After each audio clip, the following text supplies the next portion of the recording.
Next topic जो આપણે start કરીએ તો એ છે ઇમ્પોર્ટન્સ ઓફ યુરિયા.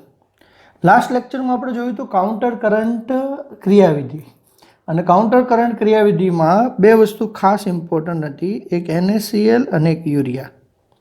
તો આપણે જોયું હતું કે યુરિયા એ સંગ્રહણ નલિકાના પાછળના ભાગમાંથી બહાર આવતો હતો અને એન્ટર ક્યાં થતો હતો? તો એન્ટર થતો હતો હેન્ડલેના પાસના પાતળા ભાગમાં, એટલે કે આ ડીસીટી છે. તો અહીંથી યુરિયા બહાર આવે છે અને અહીંયા પાતળા ભાગમાં દાખલ થાય છે. તો ખૂબ જ ઇમ્પોર્ટન્ટ છે. શા માટે? તો કે હેન્ડલેના પાસના આરોહી ભાગમાં દાખલ થાય, બહાર આવે છે ક્યાંથી? સંગ્રહણ નલિકામાંથી. અને કેટલોક ભાગ છે આ વચ્ચેનો જે ભાગ છે જેને આપણે આંતરાલીય પ્રવાહી કહેતા, આ પ્રવાહીમાં રહી જાય છે અને એ ભાગ ક્યાં હેલ્પ કરે છે?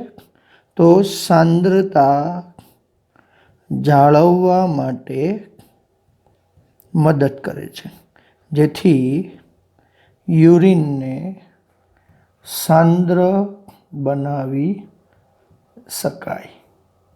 કારણ કે ગાળણ જે છે એ 300 મિલી ઓસ્મોલ હતું, જેને યુરિનમાં કન્વર્ટ કરવું છે 1200 મિલી ઓસ્મોલ પર લિટર. તો આપણે યુરિયાને NaClની જરૂર પડશે અને એને જાળવવા પડશે. તો આ તો યુરિયા. સેકન્ડ એક એક્સ્ટ્રા પોઈન્ટ લઈએ છીએ જે નીટ માટે સપોઝ ક્વેશ્ચન પૂછી શકે કે ઇફેક્ટ ઓફ આલ્કોહોલ. એક નોર્મલ ક્વેશ્ચન આપણને ઘણી વખત ખાય કે દારૂ પીધેલો માણસ હોય, બિયર, વાઇન, વિસ્કી, તો એમને ફ્રીક્વન્ટ યુરિનેશન માટે જવું પડે. એટલે કે જે આલ્કોહોલનું સેવન કરતા હોય એમણે વારંવાર મૂત્ર ત્યાગ માટે જવું પડે. આવું શા માટે થાય? તો સમજો, આલ્કોહોલ જે છે એ આલ્કોહોલ ADHના પ્રમાણને ઘટાડે છે. હવે ADHનું પ્રમાણ ઘટે એટલે શું થાય? તો કે ADHનું કાર્ય શું હતું? પાણીનું પુનઃ શોષણ કરવું. તો ADH એનું કાર્ય બંધ કરી દે, અને તેનું કાર્ય બંધ થાય એટલે પુનઃ શોષણ બંધ થાય. જેવું પુનઃ શોષણ બંધ થશે એટલે વધારાનું પાણી શું થશે? તો કે વધારાનું પાણીનું વોલ્યુમ વધશે એટલે યુરિન મારફતે બહાર નીકળે. આમ તેને વારંવાર મૂત્ર ત્યાગ માટે જવું પડે છે. અને જો આવું ફ્રીક્વન્ટલી થાય તો કઈ કન્ડિશનની નિર્માણ થઈ શકે? ડિહાઇડ્રેશન કન્ડિશન થઈ શકે છે. તો આને આપણે ઇફેક્ટ ઓફ આલ્કોહોલ કહેશું. તો આ બે પોઈન્ટ હતા આપણી પાસે, ઇમ્પોર્ટન્ટ પોઈન્ટ. એક યુરિયાનું શું કામ છે અને એક આલ્કોહોલનું શું કામ છે. હવે આપણે આપણા નેક્સ્ટ મેઇન ટોપિક પર જઈએ છીએ, અને એ ટોપિક છે રેગ્યુલેશન ઓફ કિડની મિકેનિઝમ. અચ્છા, શું છે રેગ્યુલેશન ઓફ કિડની મિકેનિઝમ?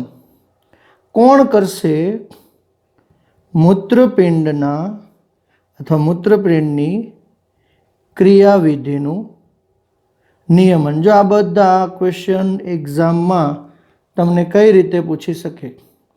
તમને કન્ડિશન બેઝ ઉપર પૂછી શકે. તમને એમ કે એક પેશન્ટ છે, એને વધારે પડતું પાણી પીધું છે, તો શું ઉત્પન્ન થાય, શું ઉત્પન્ન ન થાય. તો આનું મેનેજમેન્ટ કોણ કરે છે? તો નિયમન કરે છે હાઇપોથેલેમસ. કોણ કરે છે? હાઇપોથેલેમસ. JGA જક્સ્ટાગ્લોમેરુલર apparatus. હૃદય અને હૃદયના અંતસ્ત્રાવ જે આપણે લાસ્ટમાં ભણવાના છીએ, આ મુખ્ય 3 વસ્તુ આની ક્રિયાવિધિનું નિયમન કરે છે. હાઇપોથેલેમસ શું કામ? તો કે 21મા ચેપ્ટરમાં આપણે ભણીએ છીએ ભૂખ, તરસ અને શરીરના તાપમાનના કેન્દ્રો હાઇપોથેલેમસમાં આવેલા છે. હાઇપોથેલેમસ શું છે બધાને ખબર છે? આપણા મગજનો એક ભાગ છે. ઓકે, તો ભૂખ, તરસ અને તાપમાનના કેન્દ્રો અહીંયા આવેલા છે. તો તરસ અને તાપમાનના કેન્દ્રો તો ઓસ્મો રેગ્યુલેટર કહેવાય, અને ઓસ્મો રિસેપ્ટરો એટલે કે આશ્રુતિગ્રાહી. ખાસ ધ્યાન રાખજો, શું હશે? આશ્રુતિગ્રાહી છે અને એ નિયમન કરતા હોય છે. તો જોઈએ કે કઈ રીતે નિયમન થાય છે. તો આપણા શરીરમાં ઓસ્મો રિસેપ્ટર હોય. આપણા શરીરમાં શું હોય? ઓસ્મો રિસેપ્ટર. ઓસ્મો રિસેપ્ટર એટલે શું? ઓસ્મો રિસેપ્ટર એટલે આશ્રુતિગ્રાહી. અને આ આશ્રુતિગ્રાહી શું નક્કી કરતા હોય? તો આ આશ્રુતિગ્રાહી આપણા બ્લડનું વોલ્યુમ, ગુજરાતીમાં આપણે કહેવાય રુધિરનું કદ, સાથે દેહજળનું કદ. સિમ્પલ ભાષામાં કહીએ તો આપણી પાસે લસિકા છે, અંદર રહેલા બીજા પાણી છે, તો આ દેહજળનું કદ અને પીએચ એટલે કે આયનિક સાંદ્રતામાં થતો ફેરફાર જે કોણ નોંધતું હોય છે? ઓસ્મો રિસેપ્ટર. હવે આમાં ફેરફાર થાય એટલે શું થાય? તો કે જો આમાં ફેરફાર થાય એટલે ઓસ્મો રિસેપ્ટર સક્રિય થાય, અને આ ઓસ્મો રિસેપ્ટર સક્રિય થાય એટલે મૂત્રપિંડના કાર્યનું નિયમન થશે. કઈ રીતે સમજજો કે જેવું આ ઓસ્મો રિસેપ્ટર સક્રિય થાય, ક્યારે થાય? મોટા ભાગે ફર્સ્ટ જ્યારે શરીરમાંથી વધુ પડતા પાણીનો વ્યય થાય. મતલબ 3 ભાગમાં જો આપણે ડિવાઈડ કરતા હોય તો પહેલો ભાગ આપણે આ કોના દ્વારા લઈએ? તો કે ADH, anti diuretic અંતસ્ત્રાવ. Anti diuretic ADH એક છે ડાયુરેટિક, મૂત્ર ત્યાગ માટે જવું હોય તો એને ડાયુરેટિક કહેવાય. એને અટકાવે, પુનઃ શોષણ કરે એટલે એન્ટી ડાયુરેટિક અંતસ્ત્રાવ. તો જ્યારે શરીરમાંથી વધુ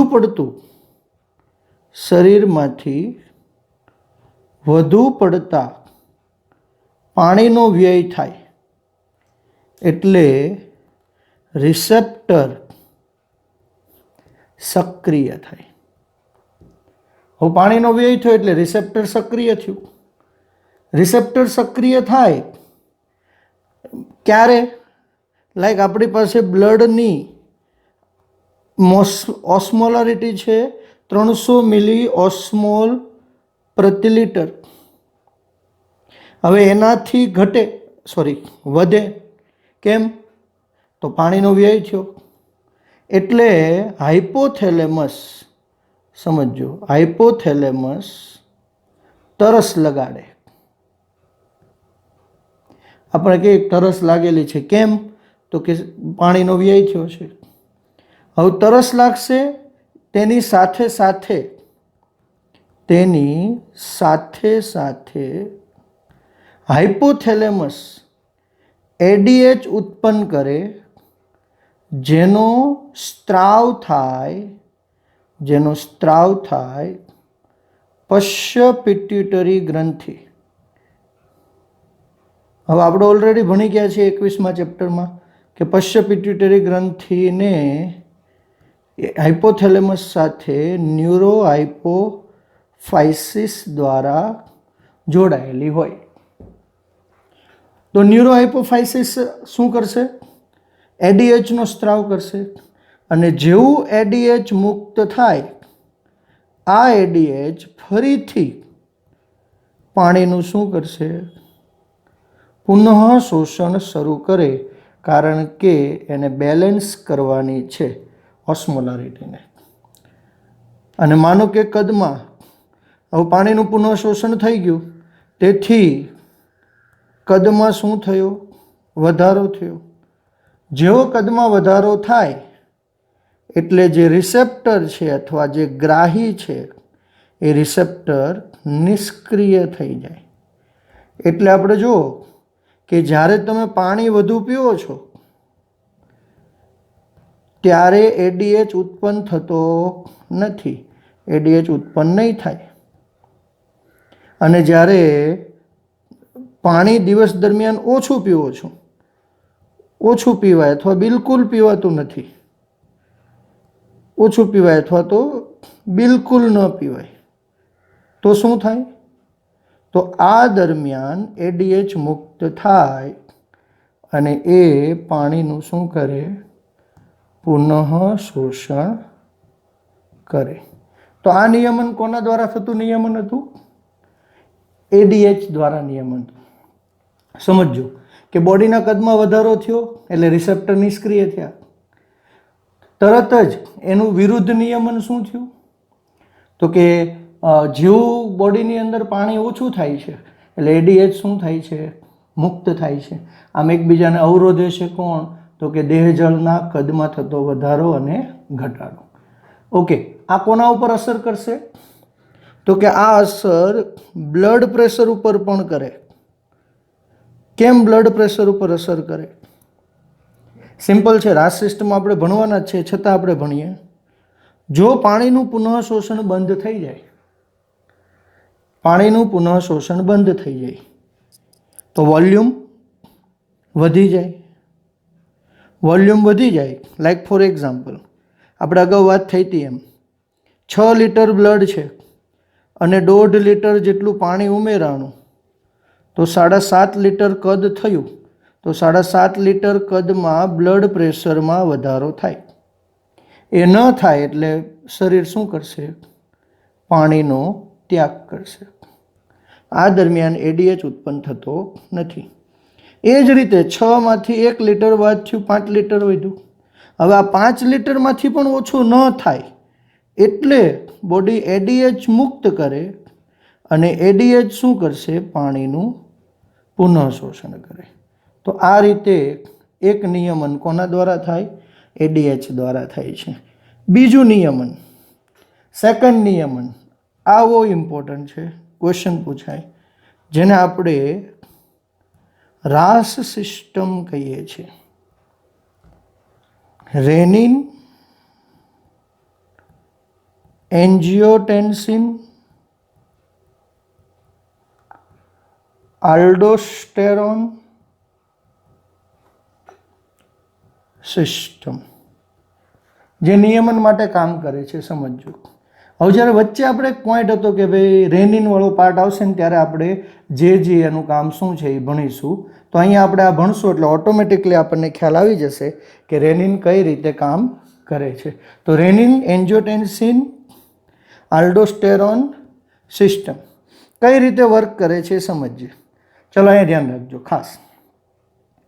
આપણી પાસે યકૃત છે અને યકૃતમાંથી એન્જિયોટેન્સિનોજન, આ યાદ રાખવાનું છે, યકૃતમાંથી શું મુક્ત થશે? એન્જિયોટેન્સિનોજન. આ એન્જિયોટેન્સિનોજન એન્જિયોટેન્સિન 1 માં ફેરવાય. શેમાં ફેરવાશે? એન્જિયોટેન્સિન 1. ઓકે, હવે એન્જિયોટેન્સિન 1 માં ફેરવવા માટે કોણ જરૂરી છે? તો એ જરૂરી છે રેનિન. કોણ જરૂરી છે? રેનિન. હવે રેનિન 2 આવશે, એક આપણે જઠરીય રેનિન આવે અને એક આવશે તમારી પાસે કિડનીમાં. બે વચ્ચે શું ડિફરન્સ છે? કિડનીનો રેનિન છે એમાં RENIN આવશે અને પહેલામાં RENN આવશે. સ્પેલિંગમાં માઇનો ડિફરન્સ છે, ધ્યાન રાખજો. રેનિન ક્યાંથી ઉત્પન્ન થશે? રેનિન ઉત્પન્ન થશે કિડનીમાં ઉત્સર્ગ એકમ પાસે આવેલા JGA સેલમાંથી.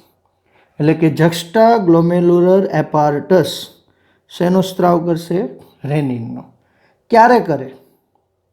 જ્યારે રુધિરનું દબાણ ઘટી જાય. સમજો, નોર્મલ કન્ડિશનમાં આપણે વાત કરીએ છીએ. ઓકે, થોડુંક અલગથી આપણે લખીએ તો વધારે ખ્યાલ આવશે.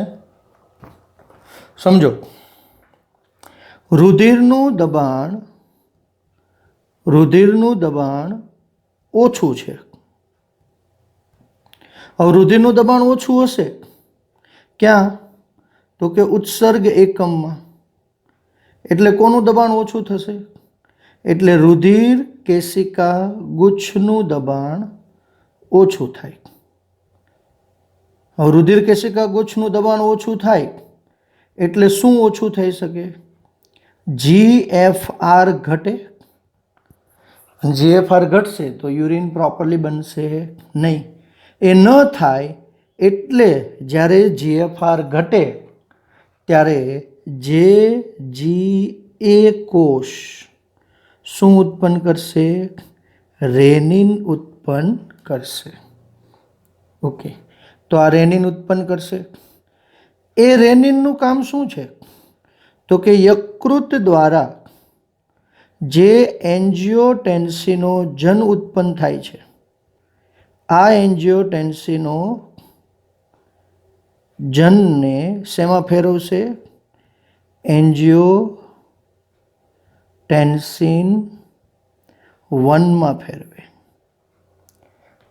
હા, તમને પૂછાય એન્જિયોટેન્સિન ક્યાંથી ઉત્પન્ન થાય?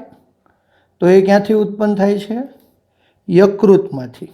રેનિન ક્યાંથી ઉત્પન્ન થાય છે? JGA કોષમાંથી. ક્યારે ઉત્પન્ન થાય? જ્યારે રુધિરનું દબાણ ઘટે ત્યારે. તો એમ શું છે? રુધિરનું દબાણ વધારવાનું. ઓકે, એન્જિયોટેન્સિનોજન 1 એ કન્વર્ટ થશે એન્જિયોટેન્સિનોજન 2, જેને AT2 પણ કહેવાય અને આને AT1 પણ કહેવાય.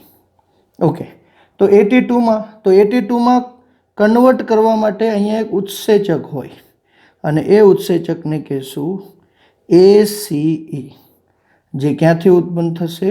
ફેફસામાંથી. તો ફેફસામાંથી ACE ઉત્પન્ન થાય, જેનું ફૂલ ફોર્મ છે એન્જિયોટેન્સિન કન્વર્ટિંગ એન્ઝાઇમ. એટલે કે એન્જિયોટેન્સિન કન્વર્ટિંગ ઉત્સેચક. હવે AT2 ઘણા બધા કામ કરે છે. પહેલું કામ શું કરશે AT2? તો AT2 અનુકંપી ચેતાતંત્રને ઉત્તેજે.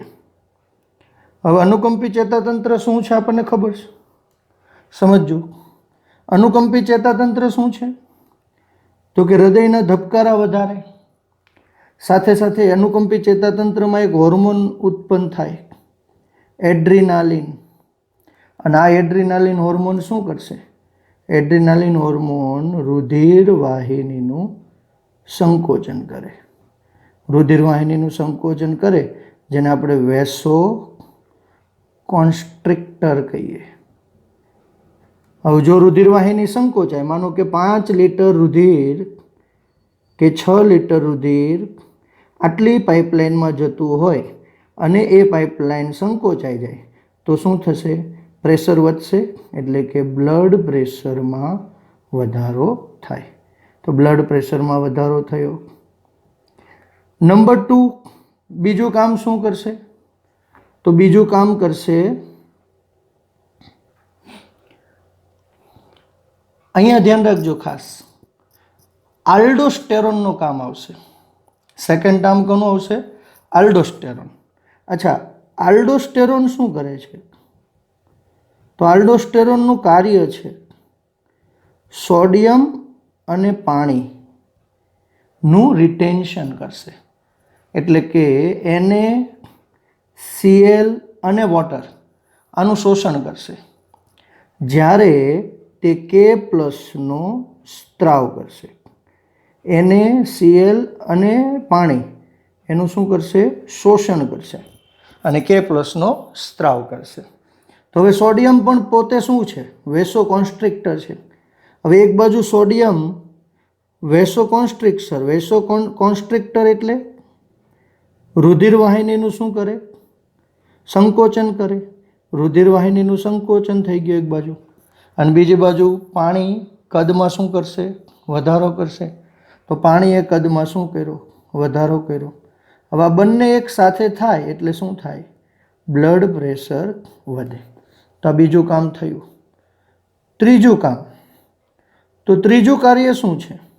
નોટ ડાઉન સાથે કરતા જજો, પછી એક વખત હું આખું એક સિંગલ નાનું કરીશ એટલે દેખાશે, પણ સાથે જોડે જોડે નોટ ડાઉન કરતા જજો. થર્ડ કામ શું કરશે? તો ત્રીજું કામ કરશે, AT2 પોતે ઇટ સેલ્ફ વેસો કોન્સ્ટ્રિક્ટર છે. એટલે કે AT2 પોતે પણ રુધિરવાહિનીનું સંકોચન કરે, અને રુધિરવાહિનીનું સંકોચન કરે એટલે બ્લડ પ્રેશર કેવું થાય? વધશે. અને ફોર્થ કામ, AT2 ADHનું શું કરશે? ADHનું સિક્રેશન કરશે. ADHનું સ્ત્રાવ કરે. ADH શું કરશે? ADH પાણીનું પુનઃ શોષણ કરે, અને પાણીનું પુનઃ શોષણ થાય એટલે શું થશે? કદમાં વધારો થાય, અને કદમાં વધારો થાય એટલે બ્લડ પ્રેશર વધે. અલ્ટિમેટ એમ શું હતું? રેનિન ક્યારે મુક્ત થતું હતું? તો રેનિન મુક્ત થતું હતું જ્યારે રુધિરનું દબાણ ઓછું હતું. અહીંયા રુધિરનું દબાણ વધી ગયું. રુધિરનું દબાણ વધી ગયું એટલે ફરીથી આ રુધિરનું દબાણ શું કરશે? તો કે આ રુધિરનું દબાણ જે રેનિન ઉત્પન્ન થતો હતો એ રેનિનને અટકાવશે. એટલે રેનિન ઉત્પન્ન થતો બંધ થઈ ગયું. આમ જ્યારે રુધિરનું દબાણ ઓછું થાય ત્યારે રેનિન ઉત્પન્ન થાય, અને રેનિન રુધિરનું દબાણ વધારે. આમ બ્લડ પ્રેશર અને સાથે સાથે આપણે વોટર બેલેન્સ બંને કામ કરે છે. તો આ બીજું નિયમન હતું આપણી પાસે, રાસ સિસ્ટમ, એટલે કે રેનિન એન્જિયોટેન્સિન આલ્ડોસ્ટેરોન સિસ્ટમ. અને ત્યાર પછી એક ત્રીજું નિયમન જે આનું પ્રતિપોષી કહી શકાય, હૃદય દ્વારા. કોના દ્વારા છે? હૃદય દ્વારા નિયમન. અને એ હૃદય દ્વારા નિયમન છે એમાં શું થાય? તો આપણને ખબર છે, હૃદયના કર્ણકની દિવાલમાં એક હોર્મોન્સ છે જેને ANF કહેવાય, એટ્રિયલ નેટ્રીયુરેટિક ફેક્ટર. અચ્છા, આ હોર્મોન શું કામ કરે? રેનિન ક્યારે ઉત્પન્ન થતો હતો? રુધિરનું દબાણ ઓછું હતું ત્યારે. આ ક્યારે ઉત્પન્ન થશે? જ્યારે રુધિરનું દબાણ વધુ હોય ત્યારે કર્ણકની દિવાલમાંથી એક હોર્મોનનો સ્ત્રાવ થાય, ANF, એટ્રિયલ નેટ્રીયુરેટિક ફેક્ટર. જેનું કાર્ય, તો કે એનું કાર્ય શું છે? તો તેનું કાર્ય છે વાસો અથવા વેસો ડિલેશન. અને વેસો ડિલેશન એટલે કે રુધિરવાહિનીનું પહોળું થવું. તો રુધિરવાહિની પહોળી થાય. હવે કઈ રીતે વર્ક કરે? રુધિરવાહિની પહોળી થાય તો સિમ્પલ છે. 6 લિટર રુધિર આમાંથી વહન થતું હતું અને બ્લડ પ્રેશર હાઈ હતું. જો મારે આ બ્લડ પ્રેશરને ઘટાડવું હોય તો બે કામ, કાં તો વોલ્યુમ ઓછું કરવું અથવા તો એની સાઇઝ મોટી કરી દીધી, અને આમાંથી 6 લિટર રુધિર વહન થાય તો બ્લડ પ્રેશર કેવું થાય? સામાન્ય થાય. એટલે કે રેનિન અને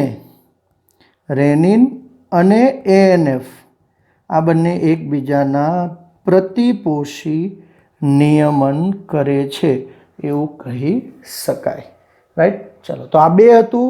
જનરલી આપણી પાસે મુખ્યત્વે આપણી પાસે ત્રણ. પહેલું એડીએચ દ્વારા, પ્રથમ એડીએચ દ્વારા, બીજું હતું રાસ સિસ્ટમ, અને ત્રીજું આપણે જોયું ANF કે જે મૂત્રપિંડના કાર્યનું નિયમન કરે છે. હવે આપણે પોઈન્ટ લઈએ છીએ મૂત્ર નિકાલ. ઓકે, મૂત્ર નિકાલની ક્રિયાવિધિ કઈ રીતે થાય, જેને આપણે મિક્ચુરેશન કહેશું. શું કહેશું? મિક્ચુરેશન અથવા મૂત્ર નિકાલ, જેને આપણે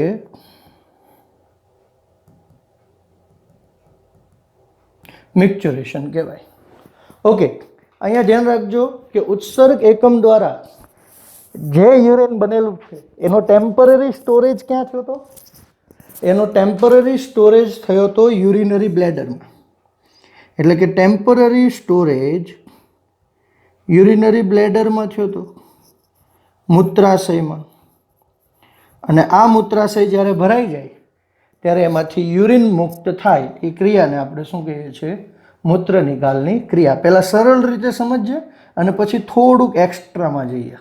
ઓકે, અહીંયા ધ્યાન રાખજો, મૂત્રાશયમાં એક મસલ્સ આવેલા હોય અને મસલ્સનું નામ છે ડિટ્રસર મસલ. આ યાદ રાખવાનું છે. અને આ સ્નાયુ ઉપર આખું બધું વર્ક ચાલે છે. સમજો કઈ રીતે. પહેલાં આપણે સમજીએ કે કન્સેપ્ટ શું છે. ઓકે, અહીંયા માનો કે CNS છે, આ છે CNS, આ માનો આપણું યુરિનરી બ્લેડર છે અને અહીંયા મૂત્ર માર્ગ છે.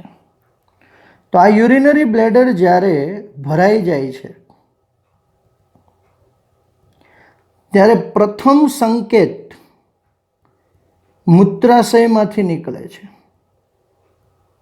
મૂત્રાશયમાંથી સંકેત બહાર નીકળે અને એ કોને આપે?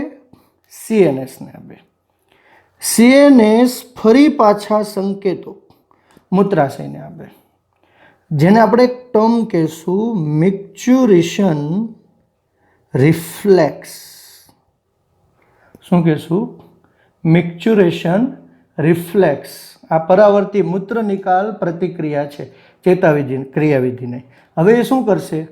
તો કે જ્યારે અહીંયા આવશે એટલે અહીંયા જે મુદ્રિકા સ્નાયુઓ છે એ મુદ્રિકા સ્નાયુઓનું વિકોચન થાય. પહેલાં શું થશે? વિકોચન. જેવું વિકોચન થાય એટલે આ ભાગ કેવો થાય? ખુલે. આ ભાગ ખુલશે એટલે અહીંયાથી યુરિનનો ત્યાગ થશે અને યુરિનનો ત્યાગ થાય એટલે યુરિનરી બ્લેડર ખાલી થઈ જાય. જેવું યુરિનરી બ્લેડર ખાલી થઈ જાય એટલે આ ભાગ કેવો થઈ જાય? ફરીથી સંકોચાઈ જાય. આ ક્રિયાને આપણે શું કહેતા? મૂત્ર નિકાલની ક્રિયાવિધિ. ઓકે, પણ આ કઈ રીતે થાય છે એને સમજવા માટે જો અહીંયા ધ્યાન રાખજો, ઘણા બધા ક્વેશ્ચન મગજમાં આવે આપણા. પહેલો ક્વેશ્ચન આપણા મગજમાં શું આવે?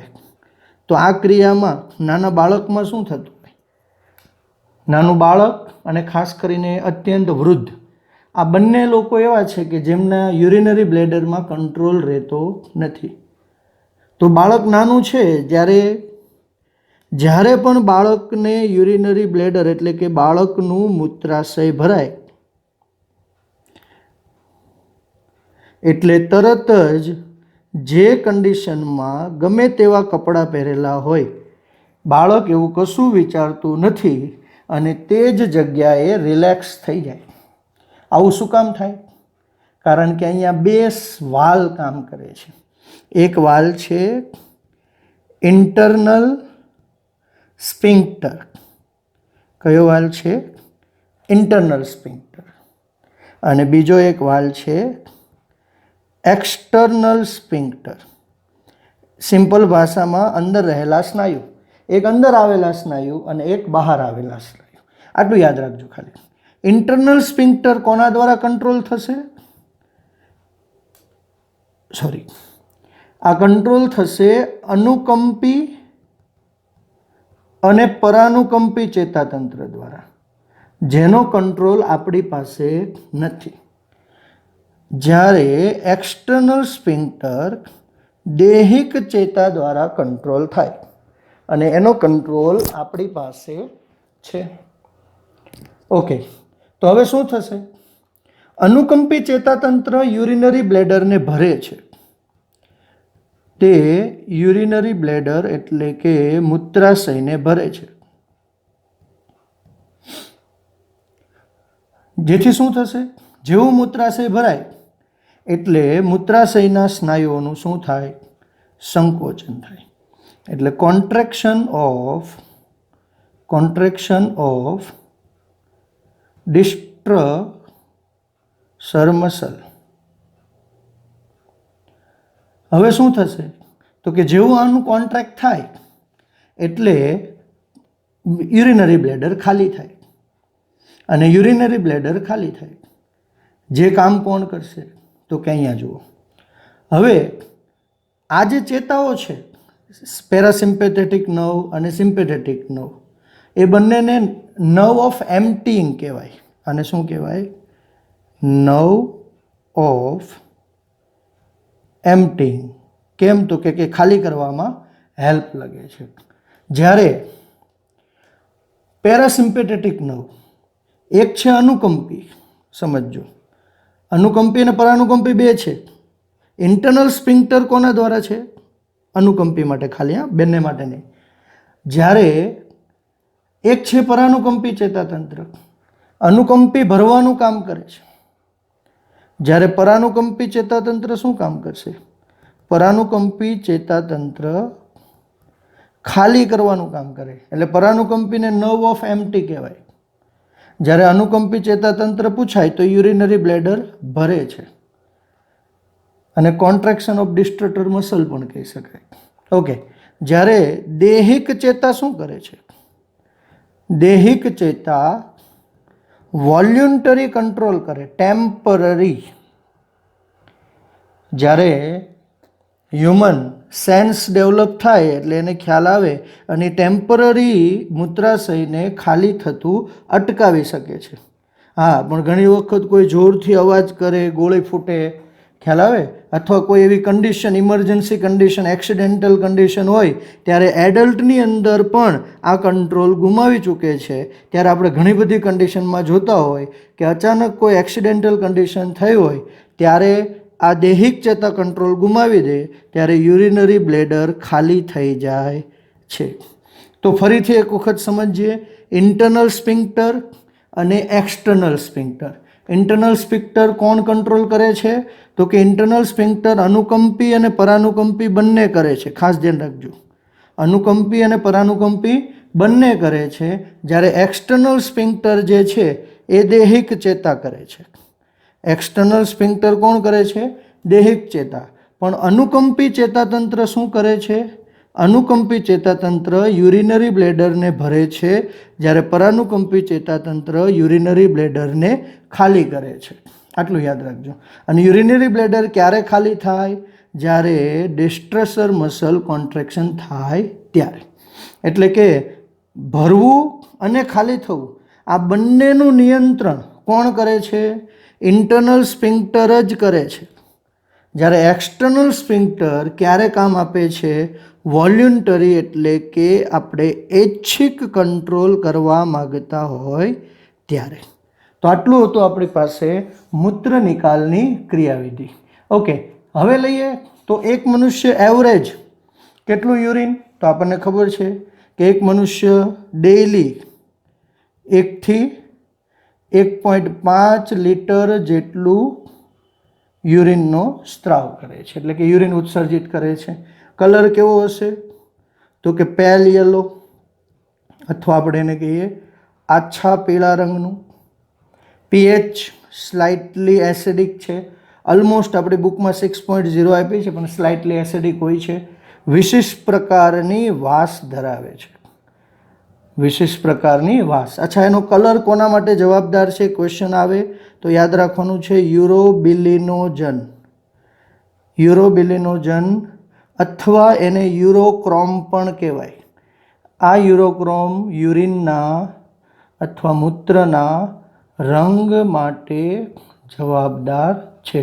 આ નોટ ડાઉન કરી રાખવું, ક્વેશ્ચન પૂછાય કે યુરોક્રોમ અથવા યુરોબિલિનોજન.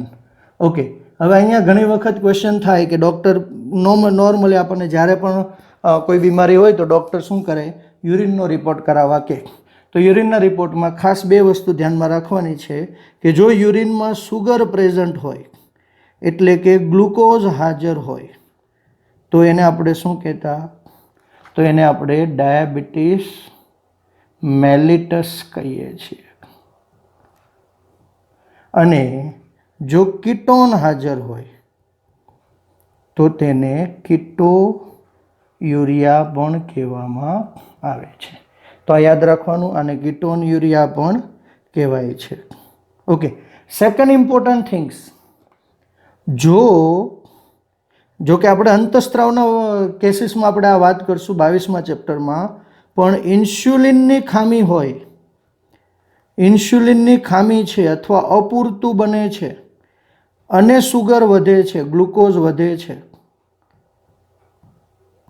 તો તેને ડાયાબિટીસ મેલિટસ કહેવાય. પણ જો એડીએચની ખામી છે, શેની ખામી છે? એડીએચની ખામી છે, અને એડીએચની ખામી હશે તો વારંવાર મૂત્ર ત્યાગ માટે જવું પડે, અને આ કન્ડિશનને કહેવાય ડાયાબિટીસ ઇન્સિપિડસ. તો આટલું તમારે ધ્યાનમાં રાખવાનું છે. તો આ હતું આપણી પાસે મૂત્ર એટલે કે kidney, regulation of kidney function અને મૂત્ર નિકાલ કઈ રીતે થાય છે તે. હવે આપણો નેક્સ્ટ ટોપિક છે અન્ય અંગોનો ફાળો અને અનિયમિતતા, જે આપણે લઈશું નેક્સ્ટ લેક્ચરમાં. Thank you so much.